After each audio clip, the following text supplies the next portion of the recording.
To break all this down out of this press conference with Donald Trump and British Prime Minister Theresa May, we've got CBS News senior political editor Steve Chaggaris joining me now. Okay, Steve, I'm curious what your thoughts are. This was somewhat of a tough needle to thread here with Theresa May. We know that their opinions on certain things going into this were very different. How did the two of them do? Well, it didn't seem like there were any huge problems with the relationship, at least, I think, at the get-go. It seemed pretty cordial.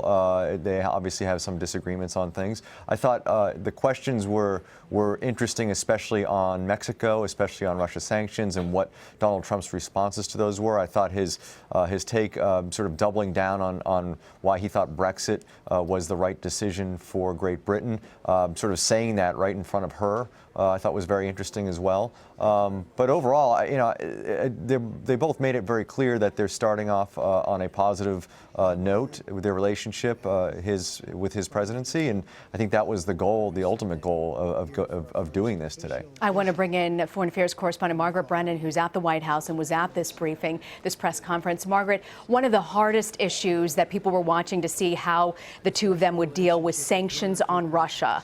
Talk to us about how that went down.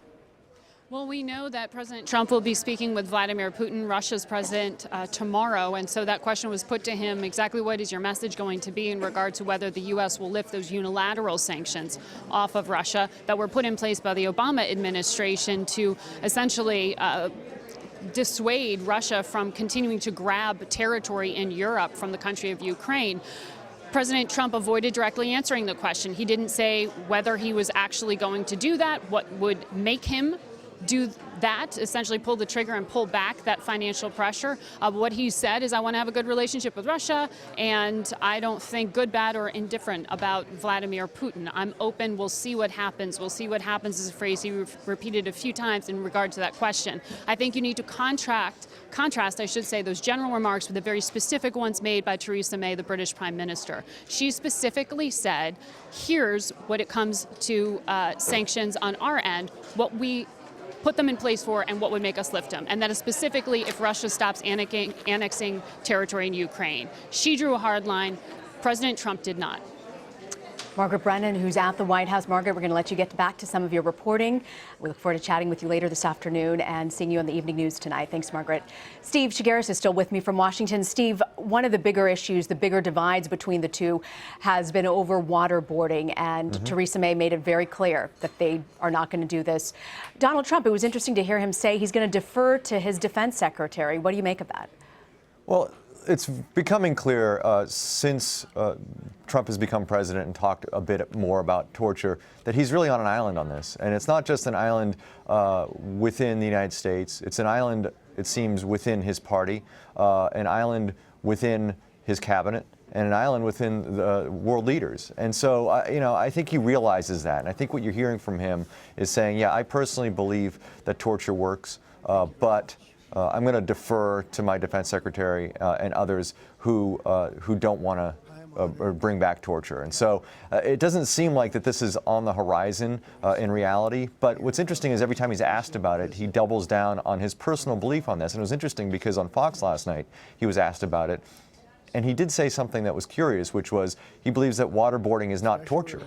So you got to wonder if he's going to try to bring up this issue again and have a debate about whether waterboarding is torture. I can tell you right now that there are plenty of people in this country, including Senator John McCain and other Republicans, who disagree with that notion. And there are plenty of people around the world, including the British Prime Minister, who disagree with that notion. So I think the more he talks about this, I think the more you're going to see resistance to this idea that torture should be reinstated. And his own defense secretary and CIA director also disagree with that. That's right. I want to ask you, Steve, also, what have we learned in this first week of a President Trump administration? We've had so many mornings where we've gotten up and thought this is the direction that they are telling us it's going to go, and it tends to be something different. He's issued executive orders, executive actions.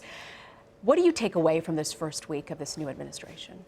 Well, a couple of things. First of all, I mean, just look at it if you want to look at it from a positive standpoint, this is a guy who made a lot of promises on the campaign trail, and he is at least indicating that he intends to follow through on many, if not all, of those promises. And we've seen a lot of action with regards to things like building the wall, things like trade, trying to bring jobs back to this country. And so whether he actually gets results with these things remains to be seen, but at least he can point to these things and say, look, I'm trying to follow through on my promises. But he's doing it in a way which is extremely chaotic.